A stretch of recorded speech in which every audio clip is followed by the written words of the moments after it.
하나님은 이사야서 3장에서 유다 백성들을 향해서 하나님의 심판을 선언하셨습니다. 도대체 무엇 때문에 하나님의 백성인 이 유다 민족들에게 이런 하나님의 심판을 선언하셨습니까?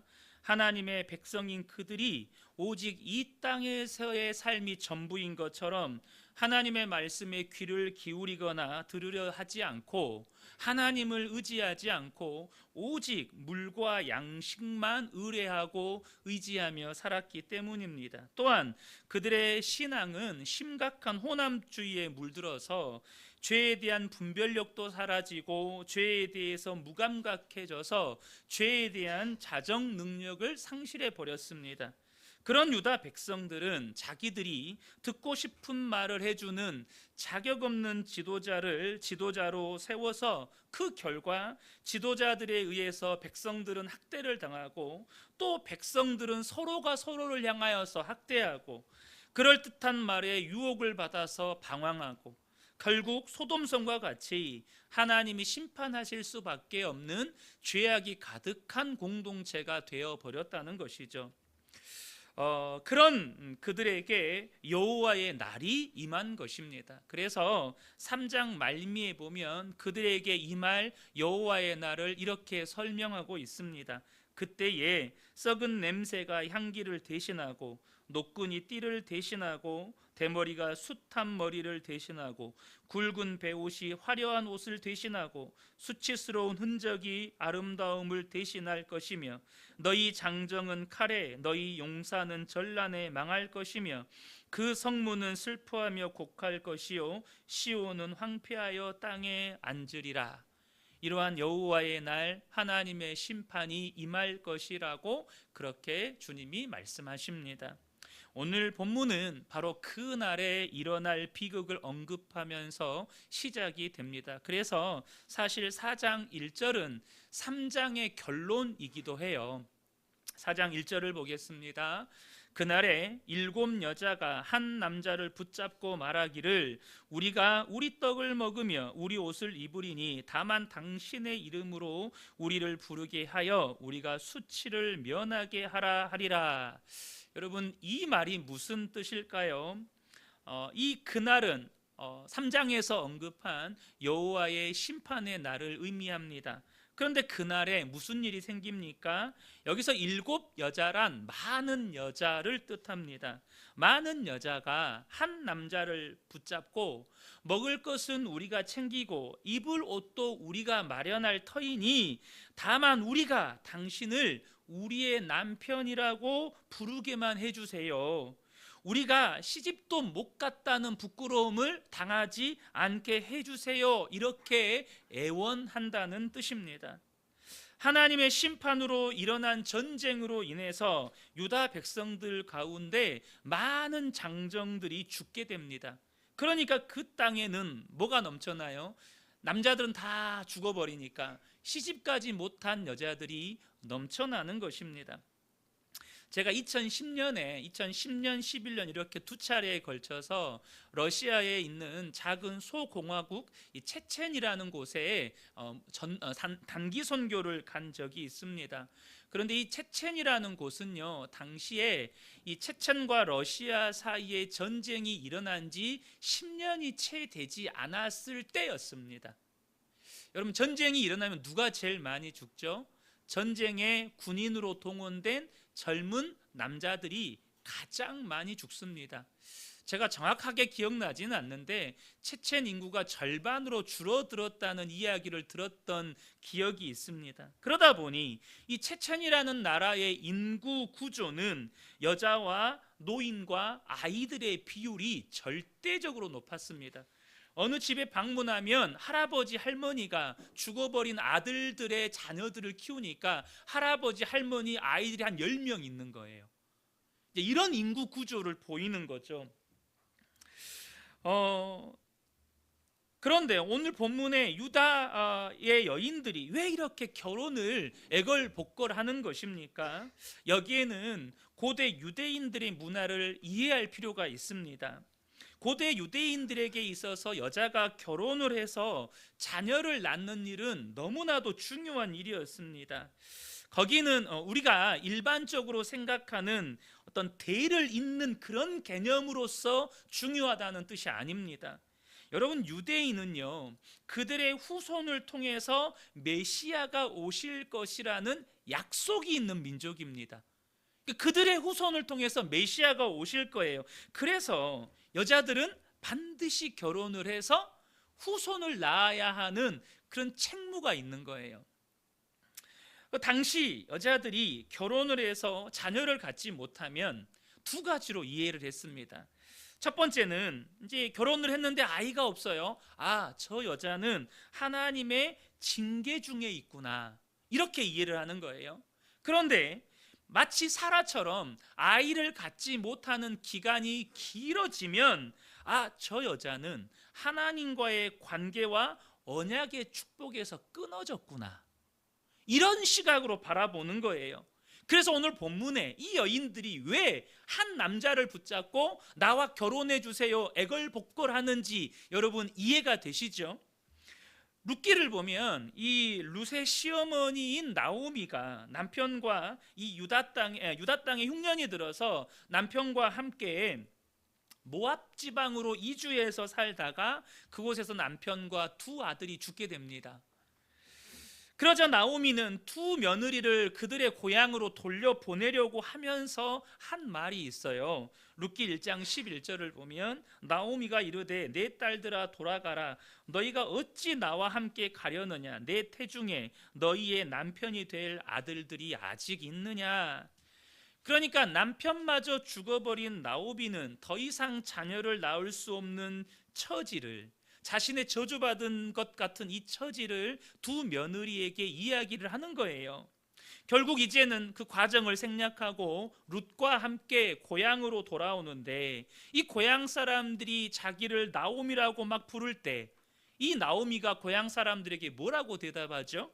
20절 21절을 보면 나오미가 그들에게 이르되 나를 나오미라고 부르지 말고 나를 마라라 부르라. 이 마라는 이 출애굽기 당시 애굽의 이 이스라엘 백성들이 이 마라의 쓴물, 그 쓴물을 먹지 못해서 고통 가운데 있을 때 그 샘의 이름을 마라라고 불렀잖아요.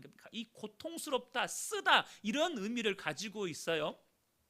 그러면서 뭐라고 이야기하죠? 내가 풍족하게 나갔더니 여호와께서 내게 비어 돌아오게 하셨느니라. 여호와께서 나를 징벌하셨고 전능자가 나를 괴롭게 하셨거늘 너희가 어찌 나를 나오미라 부르느냐 하니라. 그러니까 후손이 끊겨버린 나오미는 뭐라고 생각을 하는 거예요? 하나님의 징계를 받았고 하나님과의 관계와 언약의 축복에서 완전히 끊어졌다라고 받아들이는 거예요. 다시 본문으로 돌아가서 이 여호와의 날이 임하여 전쟁이 일어나 결혼할 남자들의 씨가 말라버렸습니다. 무엇보다 전쟁에 동원된 남자들은 여러분 말 그대로 건장한 장정들이죠.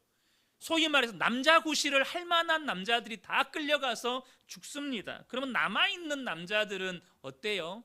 이 여자들이 평상시 같았으면 결혼할 대상으로 쳐다보지도 않았을 그런 남자들이에요. 그런데 그런 남자 한 사람에게 많은 여자들이 서로 경쟁하듯이 몰려들어 애원을 해야 하는, 나와 결혼해달라고 애원을 해야 하는 고통스러운 시대를 맞이했다는 뜻입니다. 그런데요 여러분, 이렇게 전쟁으로 말미암아서 수많은 남자들이 죽어버린 이 비극적이고 고통스러운 시대에도 하나님은 위대한 반전의 역사를 준비하신다는 거예요. 어떤 반전의 역사를 준비하십니까? 2절을 보겠습니다. 그날에, 앞서 말하는 그날은 여호와의 심판에 임하여서 너무나도 고통스럽고 비극적인 날이에요. 그런데 그날에 여호와의 싹이 아름답고 영화로울 것이요 그 땅의 소사는 이스라엘의 피난한 자를 위하여 영화롭고 아름다울 것이며 라고 말씀합니다.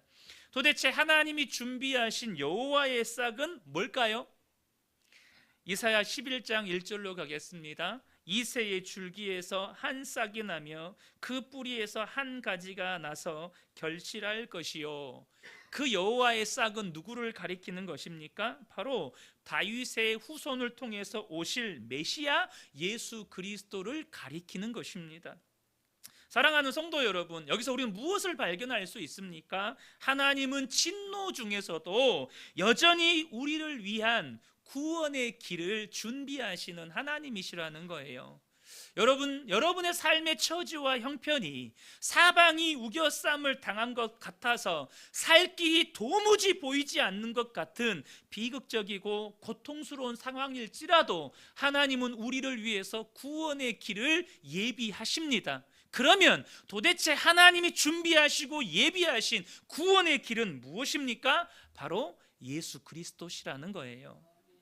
예수 그리스도만이 하나님이 우리를 위해서 예비하시고 준비하신 유일한 구원의 길이라는 것입니다.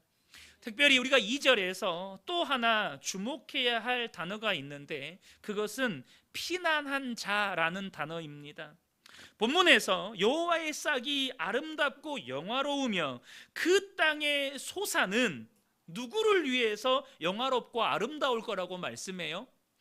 피난한 자, 이스라엘의 피난한 자를 위해서 영화롭고 아름다울 거라는 거예요. 그래서 우리는 여기서 이 피난한 자에 대해서 주목해야 한다는 것입니다. 여기서 피난한 자는 어떤 사람들을 가리키는 말일까요? 바로 눈에 보이지 않지만 영원하신 하나님, 그분의 말씀을 붙들고 끝까지 믿음을 지키고 그분의 오심을 기다리는 사람들을 말하는 거예요. 그 피난한 자들에게 비록 여호와의 날이 임하여서 많은 남자들이 죽고 여자들은 결혼할 남자가 없어서 한 남자를 붙잡고 예원해야 하는 그 비극적인 시대에도 그 땅의 소산이 영화롭고 아름다울 거라고 말씀해요. 누구에게요? 피난한 자들.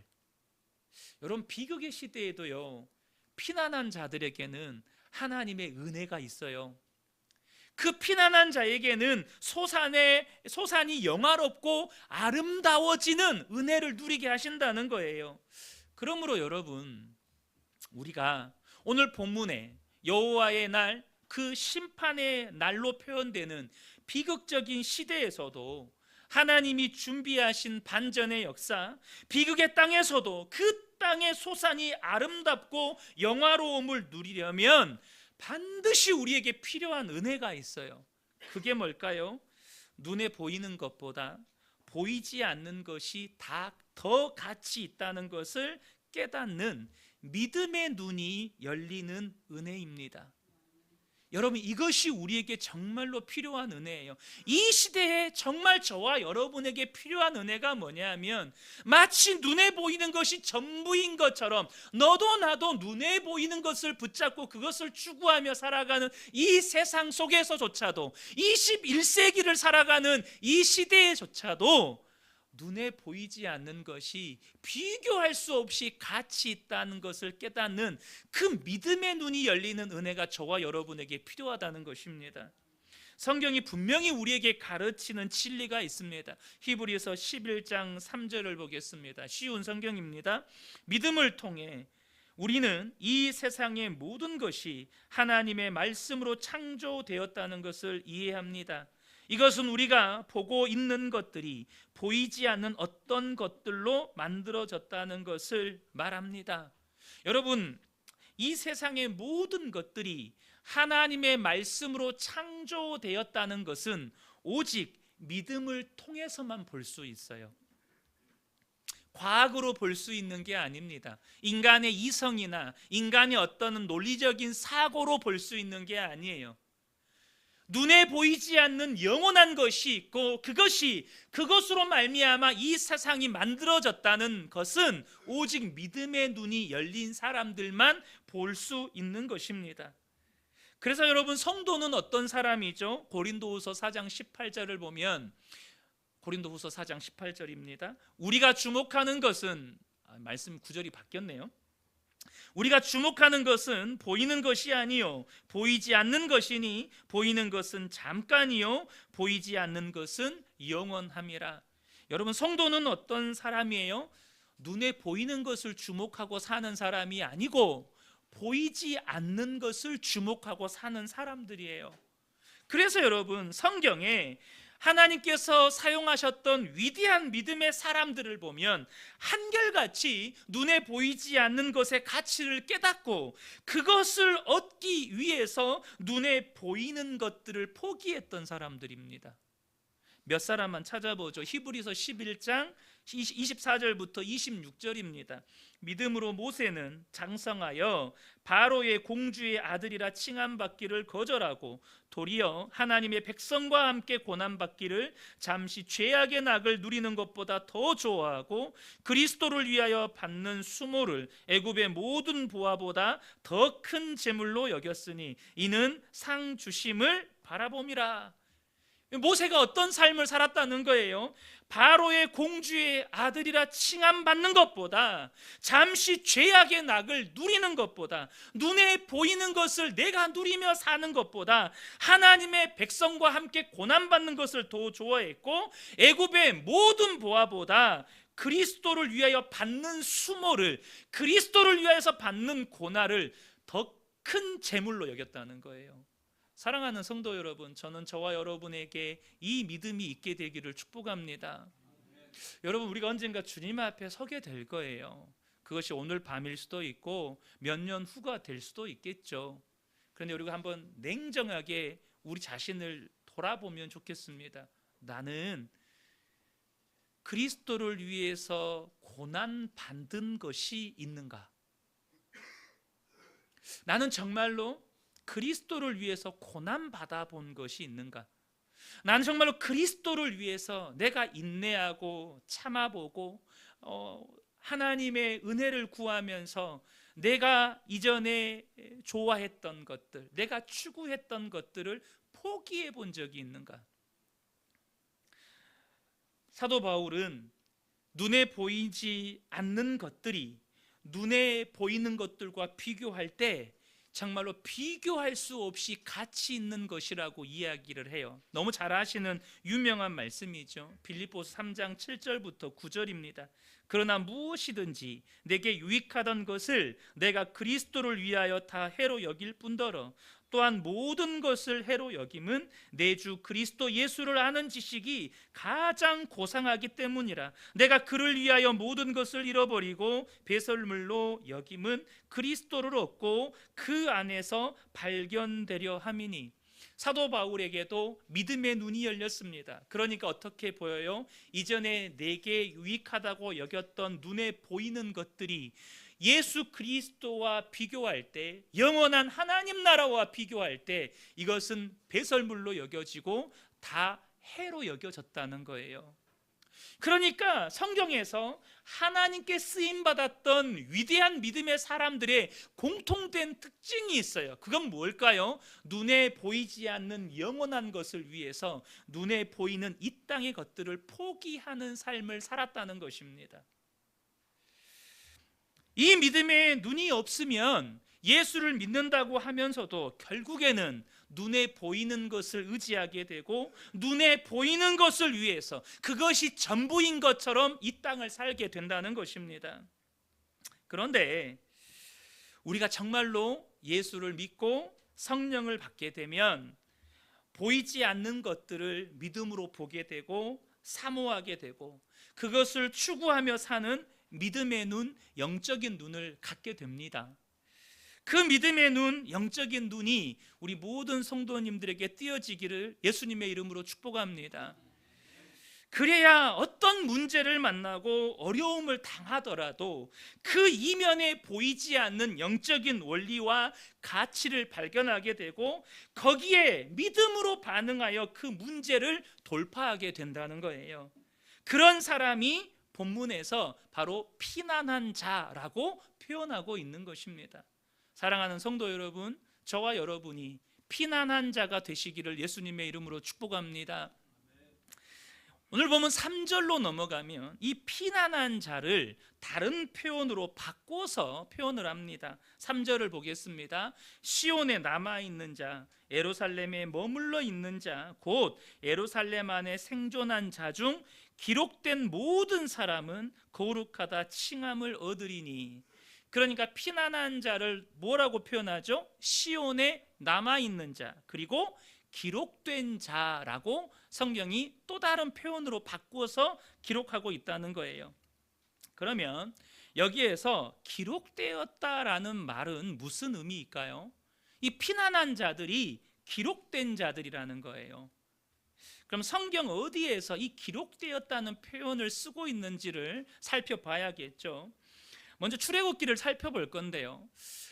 이스라엘 백성들이 출애굽한 후에 하나님은 그들을 시내 산으로 이끄십니다. 무엇 때문일까요? 하나님이 구원하신 이스라엘 백성들과 언약을 맺기 위해서였습니다. 이를 위해서 모세를 시내산 정상으로 부르시죠. 그리고 그곳에서 40주야를 하나님과 대면하면서 돌판에 기록한 이 10계명을 받게 됩니다. 그런데 그렇게 모세와 하나님이 언약을 맺고 있는 그 순간에 시내산 아래에서 무슨 일이 벌어지죠?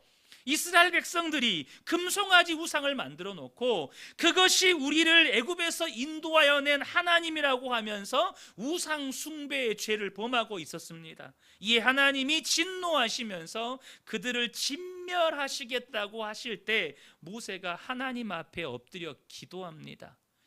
보겠습니다. 출애굽기 32장 32절 33절입니다. 그러나 이제 그들의 죄를 사하시옵소서. 그렇지 아니하시오면 원하건대 주께서 기록하신 책에서 내 이름을 지워버려 주옵소서. 여호와께서 모세에게 이르시되 누구든지 내게 범죄하면 내가 내 책에서 그를 지워버리리라. 모세가 뭐라고 기도하죠? 하나님, 이 백성들의 죄를 사해 주십시오. 그렇지 않으시려면 주님이 구원하신 백성들의 이름을 기록한 그 주님의 책, 생명의 책에서, 생명책에서 내 이름도 지워버리십시오. 그렇게 백성들을 위해서 중보하죠. 그런데 이 책이 요한계시록에도 또 등장을 합니다. 물론 다른 성경에도 등장을 하는데 요한계시록을 보겠습니다. 요한계시록 20장 12절에서 15절입니다. 또 내가 보니 죽은 자들이 큰 자나 작은 자나 그 보좌 앞에 서 있는데 책들이 펴 있고 또 다른 책이 펴졌으니 곧 생명책이라. 죽은 자들이 자기 행위를 따라 책들에 기록된 대로 심판을 받으니 바다가 그 가운데에서 죽은 자들을 내주고 또 사망과 음부도 그 가운데에서 죽은 자들을 내주매 각 사람이 자기의 행위대로 심판을 받고 사망과 음부도 불못에 던져지니 이것은 둘째 사망 곧 불못이라. 누구든지 생명책에 기록되지 못한 자는 불못에 던져지더라. 그러니까 이 피난한 자들은 어떤 사람들입니까? 생명책에 그 이름이 기록된 구원받은 성도들이라는 뜻입니다.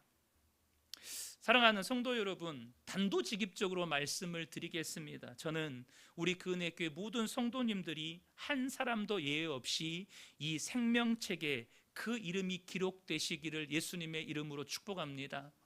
반드시 기록되셔야 합니다. 반드시 기록되셔야 돼요. 도대체 누가 그 이름이 생명책에 기록된 사람입니까? 요한계시록을 다시 한번 보겠습니다. 요한계시록 7장 13절 14절. 장로 중 하나가 응답하여 나에게 이르되 이 흰옷 입은 자들이 누구며 또 어디서 왔느냐? 내가 말하기를 내 주여 당신이 아시나이다 하니 그가 나에게 이르되 이는 큰 환난에서 나오는 자들인데 어린 양의 피에 그 옷을 씻어 희게 하였느니라. 그러면 여러분, 주님의 그 생명책에 이름이 기록된 사람들은 어떤 사람들이에요? 어린 양의 피에 그 옷이 희게 씻겨진 자들, 바로 예수 그리스도의 피로 그 모든 죄가 사함받은 자들. 예수님께서 십자가에서 죽으실 때 나도 예수님과 연합하여 죄의 종노릇 하던 옛사람은 죽고 부활하신 예수님과 연합하여 다시 산 오직 예수로 사는 사람들, 그 사람들이 생명책에 이름이 기록된 사람들이라는 것입니다. 그런데 여러분, 이렇게 어린 양의 피에 그 옷이 씻어져 희게 된 자들, 어린 양의 피에 그 모든 죄가 사함받고 죄의 종로로 탄 데서 해방된 자들에게는 수식어가 하나 붙어요. 그 수식어가 뭐죠? 14절에 제가 색으로 표시해 놓은 부분인데요. 어떤 수식어죠? 환난에서 나오는 자들이라는 수식어가 붙어요. 정확히 이야기하면 큰 환난에서 나오는 자들이라는 수식어가 붙습니다. 왜 어린 양의 피에 그 옷이 씻어 희게 된 자들은 환난에서 나오는 자들이라는 수식어가 붙을까요? 다시 출애굽한 이스라엘 백성들로 돌아갑니다. 사실 이스라엘 백성들은 구원받을 자격도, 하나님의 복을 받을 자격도 없는 자들입니다. 그 모습을 출애굽한 이스라엘 백성들이 여실히 보여줍니다. 그들은 놀라운 하나님의 은혜와 기적으로 구원을 받았어요. 출애굽을 했습니다. 출애굽을 했어요. 또한 하나님의 놀라운 기적으로 홍해가 갈라지는 그 놀라운 역사의 현장 속에서 그 홍해를 마른 땅을 밟으며 건넙니다. 이것은 영적인 세례를 의미해요.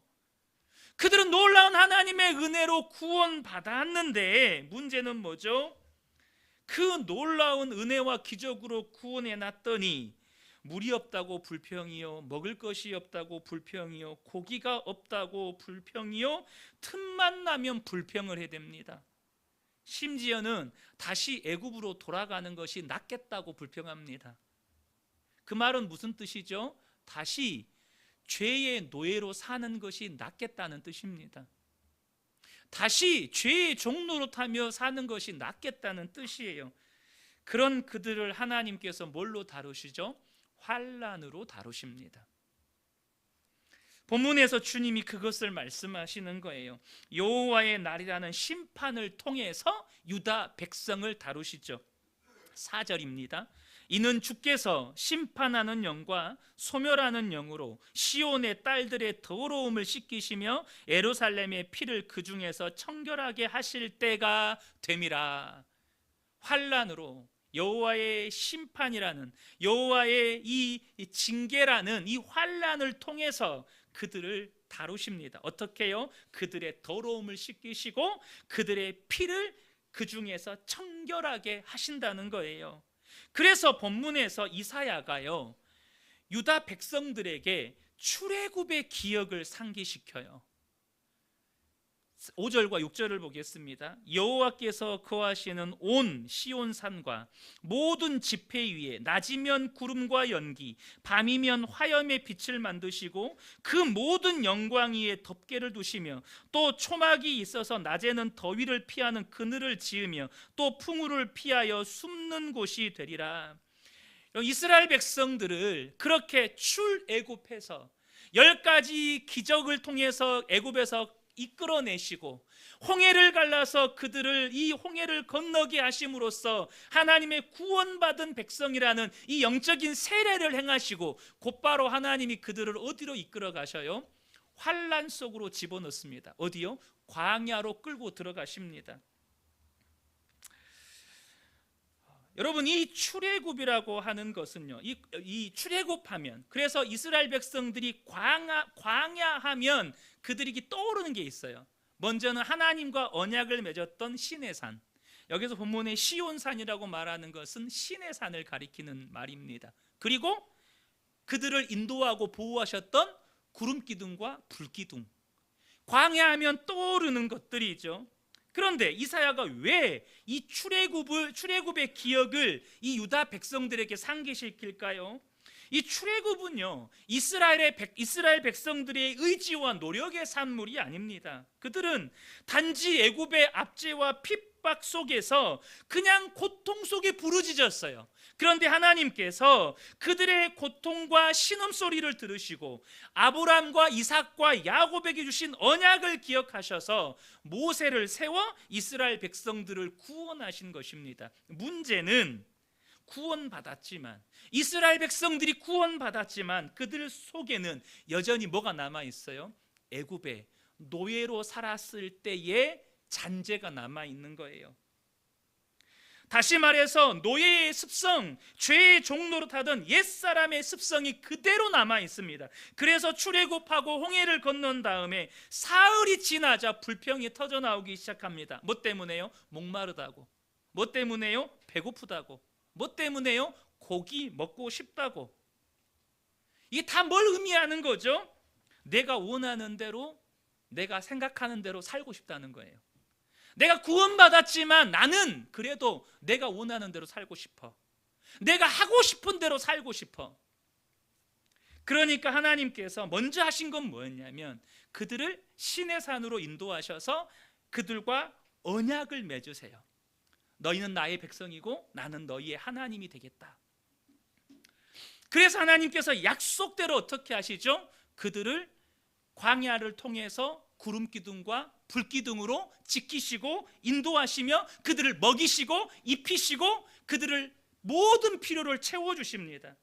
그러니까 여러분, 이 광야는 어떤 곳이죠? 아무것도 없어요. 마실 물도 없고 먹을 식량도 없고 정오의 태양을 피할 그늘도 없고 한밤의 추위를 피할 수 있는 것도 없고, 그래서 그들의 어떤 수고와 노력으로도 사망의 위험에서 벗어날 수 없는 곳이 광야입니다. 그러니까 그들이 이 환난 속에서, 이 광야 속에서 오직 의지할 것은 그들과 함께 하신 하나님, 그리고 그들에게 하나님께서 주신 신실한 약속, 그들이 믿고 의지하고 바라볼 것은 하나님과 하나님의 약속밖에 없는 거예요. 그 광야의 시간 속에서 오직 하나님 바라보고 하나님의 약속을 붙드는 이 40년의 광야 환난 속에서 이스라엘 백성들 안에 뿌리 깊게 남아있는 애굽의 잔재들, 뿌리 깊게 남아있는 죄의 종로로 타는 노예의 근성과 애굽의 삶의 방식과 가치관을 걷어내시는 거예요. 그 환난 속에서 하나님만 바라보고 하나님만 의지하니 하나님과 더 친밀해지고 하나님의 온전한 믿음의 사람으로 빚어지게 되는 것입니다. 사랑하는 성도 여러분, 저와 여러분이 이 하나님의 놀라운 구원의 과정, 이 구원의 서사를 잘 이해하셔야 합니다. 분명 그들은 어린 양 예수의 피로 그 옷을 씻어 희게 된 사람들이에요. 그러나 환난 속에서 다루심을 받는 시간이 반드시 필요해요. 왜 그렇죠? 예수 믿어서 모든 죄가 사함 받았고 모든 죄와 사망의 종로로 탄 데서 해방되었어요. 그러나 우리 속에는 여전히 죄의 잔재들이 남아 있어요. 여전히 죄의 습성들이 남아 있어요. 노예의 근성들이 남아 있다는 것입니다. 그래서 하나님이 어떻게 하시죠? 우리를 광야 속으로 집어넣습니다. 환난 속으로 우리를 집어넣어요. 그 속에서 우리는 하나님의 다루심을 받습니다. 우리가 그렇게 입술로 고백했던 그 믿음이 정말 우리가 예수를 믿어서 모든 죄가 사함 받았고 모든 죄의 종로로 단 데서 해방되었다고 고백하던 그 믿음과 은혜가 우리의 삶의 실제가 되게 하시는 것입니다. 그래서 어떻게 돼요? 눈에 보이지 않는 것에 눈이 떠져요. 눈에 보이는 것이 아니라 눈에 보이지 않는 것들을 바라보고 추구하며 살아요. 무엇보다 눈에 보이지 않는 하나님을 의지하고 바라보는 사람이 돼요. 그러니까 분명히 나는 믿어요. 죄와 사망의 종로로 단 데서 해방되었다고 믿어요. 여러분, 믿는 것과 삶의 실제는 다른 영역이에요. 그런데 그 과정 속에서 정말로 내가 죄를 이기는 사람으로 빚어져요. 죄가 나를 어떻게 뒤흔들 수 없는 사람으로 빚어져요. 그래서 여러분, 예수 믿는 사람은 어떻게 돼요? 그 육신의 정욕과 탐심이 끊어지는 거예요. 사랑하는 성도 여러분, 그래서 오늘 본문의 표현을 빌리면 여호와의 날이 임했어요. 그래서 수많은 사람들은 죽임을 당했고 수많은 여자들은 결혼할 남자가 없어서 한 남자에 몰려들어서 나와 결혼해 주세요 애걸복걸하고 있는 그때에 나는 어떤 사람이 되는 거예요? 여호와께 피하는 자가 되어서 그 비극의 시대에도 그 땅의 소산의 영화롭고 아름다움을 누리게 되는 거예요. 여러분, 신앙생활을 하다 보면요, 정말로 그 사람의 삶의 조건과 여건은 나보다 훨씬 더 좋아 보이는데 여전히 삶의 문제 앞에서 신음하고 고통 속에서 어찌할 바를 모르면서 방황하는 사람들이 있고, 그 사람의 삶의 조건들을 보면 나보다 형편없이 부족한 것이 많은데 오히려 그 사람에게서는 구원의 기쁨과 감격이 넘치는 사람이 있습니다. 여러분은 어떤 분이십니까? 저는 우리 그은혜교회 모든 성도님들이 어린 양의 피에 그 옷을 씻고 희게 되어져서 모든 환난을 통과하여서 정말로 이제는 눈에 보이는 것이 아니라 눈에 보이지 않는 하나님의 말씀을 붙잡고 살아감으로 말미암아서 심지어 여호와의 날에조차 그 땅의 소산의 영화롭고 아름다움을 누리는 복된 성도님들 되시기를 예수님의 이름으로 축복합니다.